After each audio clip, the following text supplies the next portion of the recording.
everyone. Welcome to Ad Age Remotely. I'm Janine Poggi, editor of Ad Age. Thank you so much for joining us. We are back from our summer hiatus, and we are very much looking forward to bringing you more in-depth interviews with industry leaders and change makers in the coming weeks. Today, I'm joined by iHeartMedia CEO Bob Pittman. While iHeartMedia continues to see strength in its traditional radio stations, at the same time, it's preparing for how it shows up in the emerging Web3 era. Bob Pittman is joining me today to discuss recent activations in Roblox and Fortnite and provide some insight on the state of the radio business. Hi, Bob. Hey, how are you? I'm good. Good to see you. Thank you so much for joining us. Thank you. Thanks for having me. So before we get started, for those of you watching on our social channels, if you like what we're doing here on Ad Age Remotely, please like, subscribe, share, or retweet this post. And if you have any questions or comments, leave them on our social channels. We will try to bring them into this discussion. So Bob, I want to start with the state of the radio business. What is the value of broadcast stations currently and the future of traditional radio moving forward? Well, I think you sort of start with the consumer. Radio is sort of a tale of two cities. Radio reaches everybody. I mean, our broadcast radio assets alone reach 90% of Americans every month. And I'm going to put that in comparison to the biggest TV network, I think is NBC last month, reached about 30%. The biggest cable network reached less than 20%. The biggest streaming audio services, Pandora and ad-enabled Spotify, reached less than 20%. We're at 90%. And by the way, that's basically what it was 20 years ago, 30 years ago, 40 years ago. So it's been rock solid with the consumer because it's about companionship. We're keeping people company. Never been more important than today. And by the way, every day there's a reason why you want that. But I think the radio business never kept up with the advertising business and how advertising's bought and sold. And so for us, the big sprint over the last 5 or 6 years has been to build out that technology and those kinds of capabilities so that radio can play in that world, because the advertiser goes, great, it's really effective, but it doesn't fit my system. So, okay, we're not going to change your system, so we've got to figure out how to get to it. And so we now have, with the Triton acquisition, we've sort of completed our ad tech platform. We now have a unified ad tech platform. We can find, yes, we reach 90% of Americans, but people usually want some piece of that. Give me the audio intenders, give me the moms or whatever. And we can now find those people in the 90%, a bigger scale than anyone else is going to find for those same cohorts. And we can we can help people with targeting. We can also measure the attribution as well, getting into the multi-touch attribution too, which is, of course, becomes very important these days. So we're sort of picking ourselves up and coming into the modern age in terms of the technology. And I think in terms of impact, you look at radio is lower priced on a cost per thousand basis. My experience as a marketer decades ago and still continuing today, radio and TV deliver about the same impact at the same weight level. Yet today, TV is now 4 times what radio was on a CPM basis.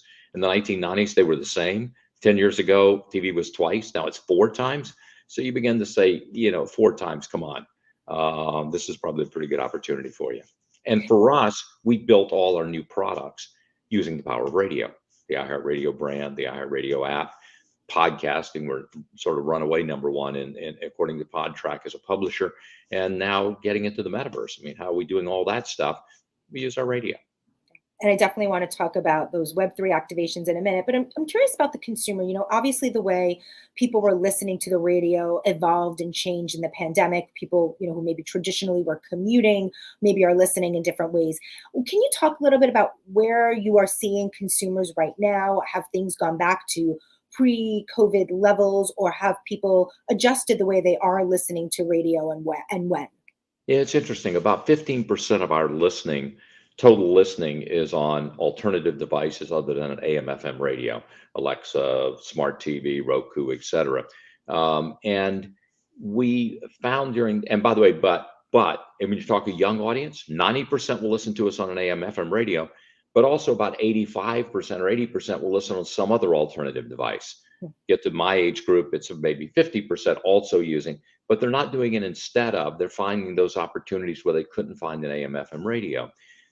Perversely, because I don't think there was any good news about the pandemic, but during the pandemic, because people had to spend so much time at home, they started looking for their radio stations on new devices, and they discovered those new devices. Our usage on smart TVs, smart speakers, Roku, everything, video game players, all went up tremendously. And now that people are back to the more normal pattern, they've kept that usage in the home, and that we haven't seen the drop off of those devices. So for us, this was an important way to compensate for the one weakness radio had, which was the loss of the clock radio. It used to be 100% of Americans had a clock radio, and now I think it's down to 35%. And so the Alexa is indeed the new clock radio. The number one use on Alexa's AM FM radio, number two is weather, number three is Amazon Music. So that, we had a benefit from that. So let's talk about some of the recent moves into the metaverse. So last week, you announced an activation with Roblox to build a virtual land there. Can you talk about those efforts and what opportunities you see on gaming platforms like Roblox and Fortnite? Yeah. Look, our strategy is be where our listeners are with the products and services they expect from us. And Metaverse is very big these days. This is something that the consumer is interested in. And so we need to be there.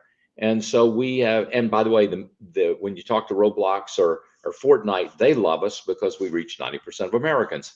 So whereas most things they do, they have to sort of generate the traffic.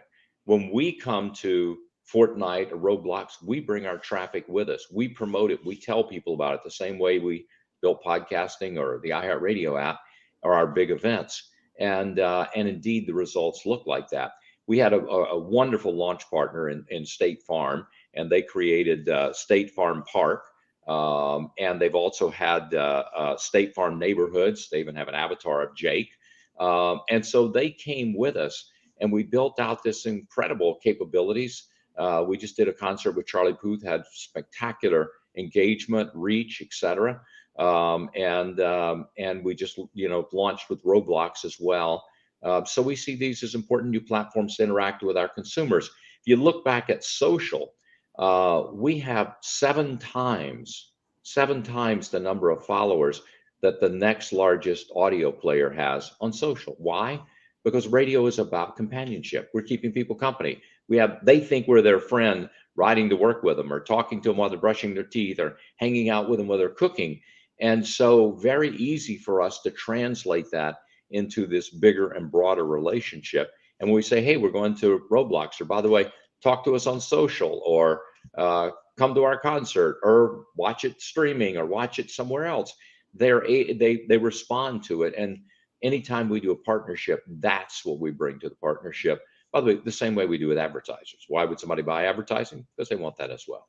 So what is the goal of these activations? Obviously, they're early tests of what the metaverse can be, but what are you looking to achieve by, moving into the Web3 space? We are just continuing to expand the contact points we have with the consumer. Again, our strategies be where our consumers are with the products and services they expect from us.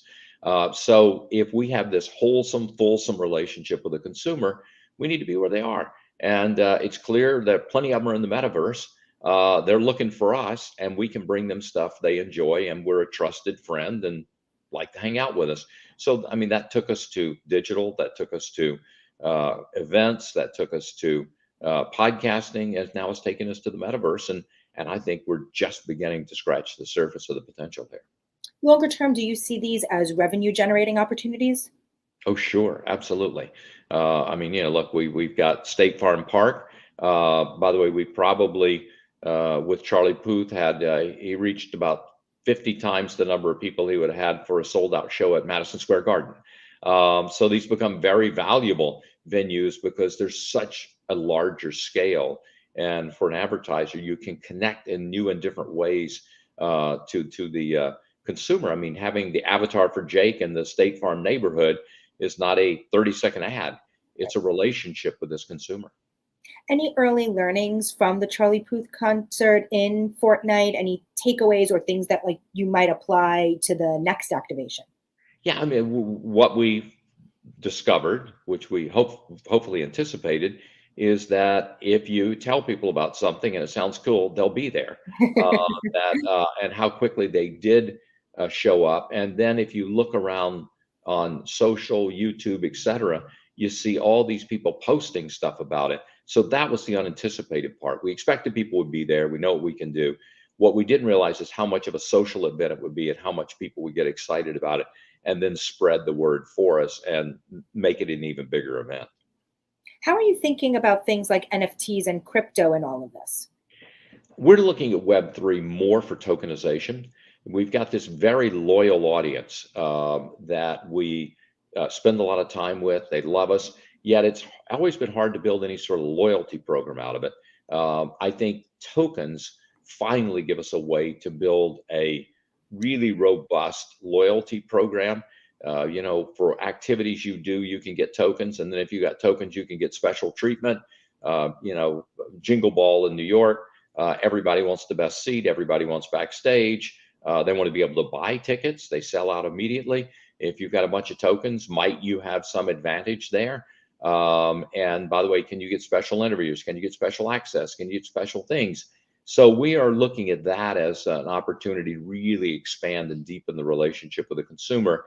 And from our standpoint, from a business standpoint, obviously monetize it for us and for our advertising partners. Aside from Roblox, Fortnite, what other platforms are you looking at? What is the next phase of these Web3 efforts? Well, I can't tell you our secrets, can I? I think really the focus is, the right now the metaverse has really built Web 2. So now we're sort of looking also, okay, what are the Web 3 expressions of that? And how do we build it out? And by the way, how do we tie it not only to our broadcast radio, but podcasting? I mean, we have been, just this roaring success in podcasting publishing. And we've got these hosts, we've got these shows, we've got these brands, and those consumers want to extend that relationship too.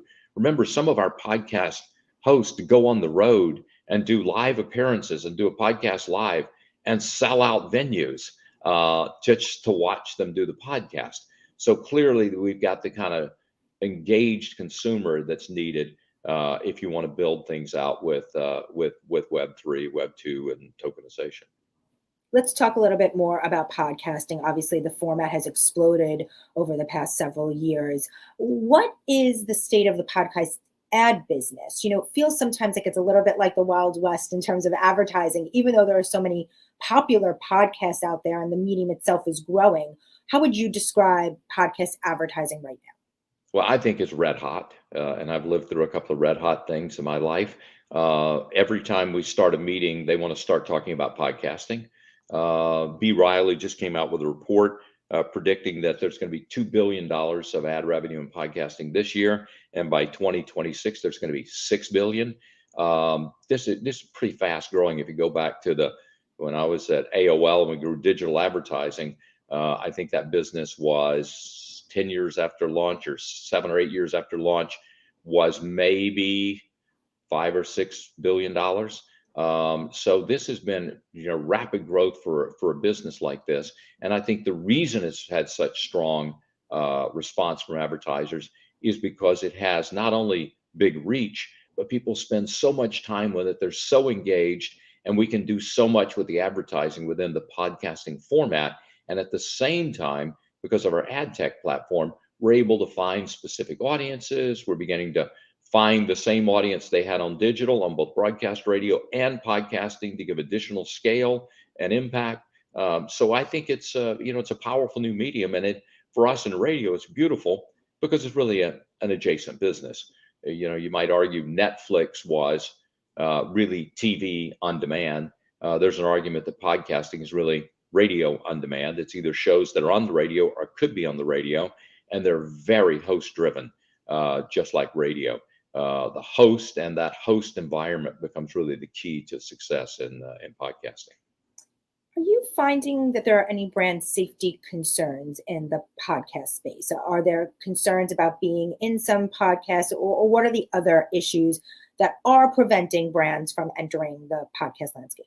Well, look, I think we've pretty much solved the brand safety issue. We've announced the deal with Sounder and are very diligent about that. And for the biggest podcast, obviously they're all manual, so we have all the controls on it that you're looking for. I think as you get in some of the long tail stuff is where brand safety is always an issue. But where we publish a podcast, which is the only place we sell advertising, we're very careful about what the content is. And by the way, remember, we're a radio company. We are licensed to serve the community by the FCC. We have all sorts of rules on content that nobody outside of broadcasting has, and we bring that legacy to this industry, which I think gives us an understanding of how you make safe content in this world. And you actually host your own podcast where you talk to marketing visionaries and the like. Tell us a little bit about that. What have you learned from doing that about the podcast industry on the other side of, outside of running your day-to-day job? Well, I started out life as a radio announcer at age 15.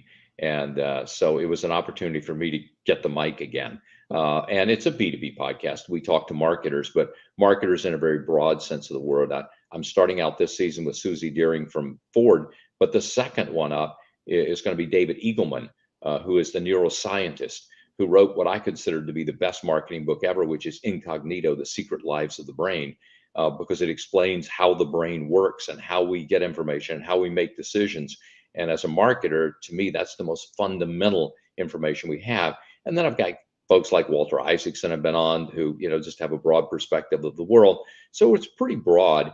But again, it is the power of a conversation, because in that 45 minutes to an hour we're able to cover so much and get insights out of people that you couldn't get in sound bites and you could get in a 30-second commercial. And sometimes you can't get in print because you got to hear how they're saying it and get the tonality to pick it up. I'm Janine Poggi, and I'm here with iHeartMedia CEO Bob Pittman. Thanks to those of you who are watching at home. We have Molly and Nola, Lawrence, Michael, Christopher, Don, Gonzala. Thank you so much for tuning in. If you have any questions or comments, leave them on our social channels. We will bring them into the conversation. Bob, I want to take a step back and just talk about the media landscape in general. Obviously, you have a long history in various forms of media, and I'm curious what you see as the biggest challenges for the media world right now. Well, I think the biggest challenges for the media world right now is that we have spent all this money on data and analytics, our company, the digital companies, TV companies, et cetera. Advertisers have spent so much extra money. I mean, I forgot what the ad budgets are up by, but for the most part, sales haven't kept up with that.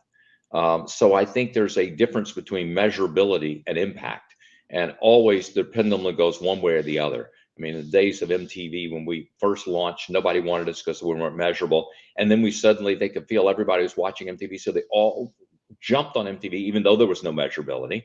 And it sort of goes in patterns. And I think right now people are looking at, yes, I need the data. I need targetability. I need attribution. I need, proof of performance, but I also need impact. And I think we're rethinking that as an industry. And, in the old days, they planned media in silos, and somebody made a decision. I'm going to, finger in the air. I'm going to allocate this much to radio, this much to TV, this much to newspapers, this much to magazines. And that is really a poor way to do it. I think what we're finding today is that people are building out in one form or another a unified buying platform in which they put all media in one bucket. They put all the data together, and they let the AI begin to make intelligent decisions about how to build the perfect media plan with the maximum impact at the lowest cost for an advertiser. And I think that we're going through that transition now. I think that will fundamentally change the business. Obviously, we're probably a beneficiary. I mean, that work study last year showed about 31% of media consumption per day is to audio, yet it's only 9% of the ad dollars. And I think some of that's just the historical bias against, the people go, how much to radio? But rather than trying to convince those people to change their bias, which is very hard to get people to change a bias, better off let the AI just look at it factually and come up with the right decisions. I think outdoor will probably benefit from that as well. But I think mostly the benefit will be to the clients who are really trying, especially in times like this. If they've got $1 to spend, they've got to get more out of that dollar today than they had to a year ago or 2 years ago or 3 years ago. And so I think all this technology will help them. What might measuring impact look like? How are you thinking about how you what you deliver and show what impact looks like to advertisers? I think you've got to look at sales. You've got to look at, some people say, oh, I'm measuring clicks or I'm measuring whatever. Yeah, that's nice, but that's a surrogate for something else. And the surrogate is sales. And then when you get to sales, I'm going to take it even one step further. What's the most efficient sale? If you spend as much getting the sale as you got, what's the point? You want a highly profitable sale. So I think that's where the industry is going, and I think anybody that can help clients on that journey will be valued. Given the state of the economy, the economic headwinds that we're facing, what are you seeing in terms of the state of the ad marketplace? Are you seeing brands pull back? Any reads around, whether it was back to school or moving into the holiday season, like where you expect the ad market to be? Yeah, I would. It's interesting. We just did an earnings call recently, and trying to describe this, and I think we call it uncertainty. I think it's interesting because we had that huge downturn 2 years ago, and most of the people making decisions today were the people who made those decisions back then. I think that we've learned something from it, and I think those people realized that it cost a whole lot more money to catch up from cutting off ad spending than it would have been to just keep spending. And so I think no matter what's happening with the economy, the sense I get from most advertisers, in one form or another, they're going to keep up most of their spending. They're going to keep the relationship. In some cases, we've been a beneficiary because they said, look, I don't have supply or I'm not certain about it. I need to get a lot more efficient. So I'm going to substitute radio for something that was more expensive. So I still keep my reach and frequency, or by the way, in some cases, increase my reach and frequency, but bring the cost down. And I think, we went into this year with an expectation it's going to be a very robust ad year. And it's interesting, inflation and supply chain didn't seem to hit it hard. The thing that hit it hard was sort of this worldwide uncertainty with the Russian invasion of Ukraine. And I think that made people a little skittish, and they keep watching. But most advertisers I'm talking to are saying, I'm watching it. And we do see the last 2 quarters, we saw the first month of the quarter was slower than the second 2 months. Hypothesis being that people are going, I wonder how the quarter is going to go. I'm going to hold a little bit of money to see, okay, the quarter's going, okay, I'm going to spend the last 2 months. And so we're seeing some of those kinds of things. Q4 will be a little out of pattern because you've got political. And I think there's no uncertainty in political, or maybe there is a lot of uncertainty, but that leads to spending. So I think for certainly the radio and TV business, that will cover up a lot of underlying trends. But again, that's sort of our view of it at this moment. So, one of the things over the past 2 years that we've been witnessing is brands and agencies making pledges to shift more of their ad dollars to diverse owned media channels. What have you seen happening in radio along these lines? I think there's been an enormous shift of ad revenue to Black-owned businesses in particular. I'm not sure quite as much to Hispanic, but I think that's also a beneficiary. But what I also am seeing is that people are not only looking at Black-owned, they're looking at Black-targeted, serving the community. They're looking at who is supporting and building Black creators and new voices. I mean, there can only be so many people who can own media, but when you start talking Black journalists, Black creators, et cetera, become important. We've done the Black Effect with Charlemagne the God. It's actually majority owned by Charlemagne, Black-owned business, and we're his partner in it. We also launched the Black Information Network, the only 24-hour news service for the Black community. And there, obviously, we're a public corporation, so we're not sort of owned by anybody. But in that world, we have really made it our mission to build Black journalists and to really support Black journalism and help increase and diversify the voices available. And I think we're doing some of that as well on the My Cultura. We're doing in the Latino community, and continuing to look at opportunities to increase the diversity of voices, which is, as a company our size, is probably the best thing we can do to enhance diversity in the marketplace. And we're looking at diversity at sort of all levels too, and not just sort of the typical and traditional multicultural view of it, but anything that provides new voices, different voices that really help us build a more inclusive world. What needs to happen next to further these efforts? What are you thinking about as the next phase of this? Well, I think the phase for all of us is we look at communities and say which communities are underserved. I mean, from our standpoint, uh, I mean, yes, we're doing diversity because it's the right thing to do, but we're doing diversity because it's really good for business. That if we reach 90% of Americans, we've got everybody in our tent. And I've sat in meetings sometimes, and we're talking about something that's for the Latinx community, and I go, who at this table speaks fluent Spanish? And if we don't have at least one person speaking fluent Spanish, should we really be making this decision? And then we start talking about stuff like Metaverse and Web3 and saying, okay, who's an expert here? We actually recruited someone to our board, Sam Engelbart, specifically because he was an expert in Web3. That we need to go find these pockets of expertise and this diversity. When I started in radio, I was a really young guy. I programmed WNBC radio when I was 23. I intuitively knew things as a 23-year-old that my 45 or 50-year-old boss didn't know. And I think the same is true in our company. So we want that diversity of voices, and we want them to feel included. We want them to feel accepted. We want them to feel like they got a seat at the table and we're leaning into their voice, not tolerating their voice. Bob, thank you so much for joining us. It is a pleasure having you on. Thank you so much. Thank you to all of those watching at home. And as always, thank you to our Ad Age crew, Lauren Chiardio, Arabella Breck, and Anna Sakula for helping to make this live stream happen. Thank you, everyone. And for more information on Remotely, you can go to adage.com/remotely to watch our previous episodes. Thanks for tuning in.